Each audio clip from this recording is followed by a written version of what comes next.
Alleged suicide of a 12-year-old girl after police say she was bullied for nearly a year online. Two other girls have been arrested, ages 12 and 14. According to police, they have shown no remorse. Steve Harrigan live in Lakeland, Florida with more on this. Steve. Bill, instead of going to middle school on September 9th, 12-year-old Rebecca Sedwick climbed this abandoned cement factory tower behind me, 60 feet up.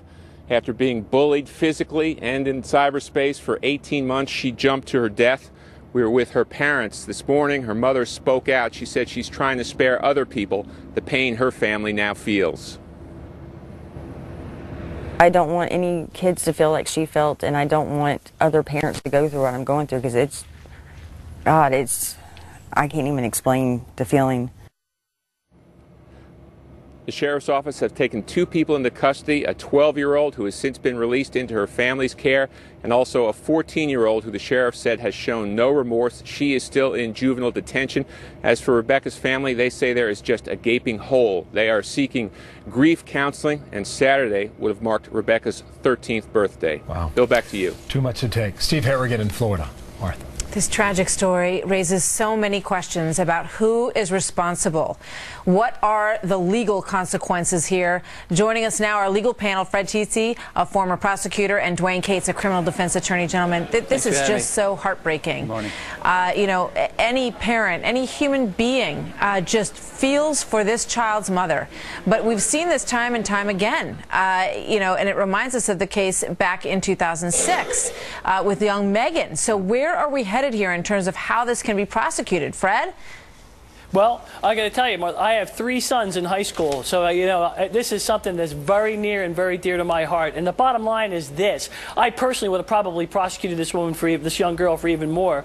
You know, I teach my students that if you point a gun into the air and shoot it, pull the trigger, and the bullet comes down and hits somebody, you may not have meant to kill them, but it's a reasonably foreseeable consequence.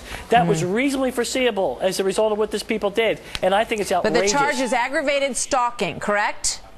Yeah, which is not enough as far as I'm concerned. That's 5 years in a detention center at best. I think, quite frankly, the charges should have been more. You know, it's amazing when you take a look at this whole situation, you know, and you ask yourself, what is going on with these children? Is this something that we can expect? You know, I mean, this young woman, this 14-year-old, after she heard what happened, she went back onto the internet and she said, yeah, I know I bullied her and she killed herself, and I just don't care. I mean, what's going on here? Well, you know, number one, she's alleged to have said that. Her attorney has come out and said that she didn't type that somebody hacked her computer. So we don't know for sure that that's the case.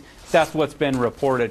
You know, there's a lot of blame to go around here to a lot of people. I mean, number one, somebody at the school had to know this was going on. Yep. The 14-year-old girl's parents, both parents of the girls, and it's not just these 2 girls. There's reportedly like 15 so there were 15 girls, and the other girl, the 12-year-old, apparently shows some remorse. The 14-year-old, as I pointed out, clearly has not, and that was what moved this sheriff, who's a very strong character in this story, to go ahead and incarcerate this young woman. But you know, she is 14 years old, Fred. So what do you expect in terms of an ultimate penalty? Because in the end, isn't that what's needed to sort of put the fear of God into some of these kids? Correct. Hey, look, Dwayne's doing what a defense lawyer is supposed to do. They're pointing the fixtures at every place else. But here's the bottom line.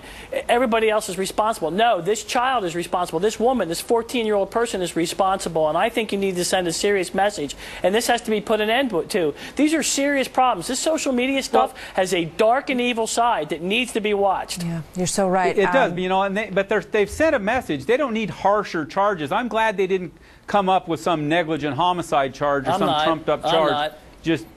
I'm glad they didn't, because that would have marginalized it. Because they had to have something that they can go on. Now, I think that the charges are probably appropriate in this case if the facts are as they are.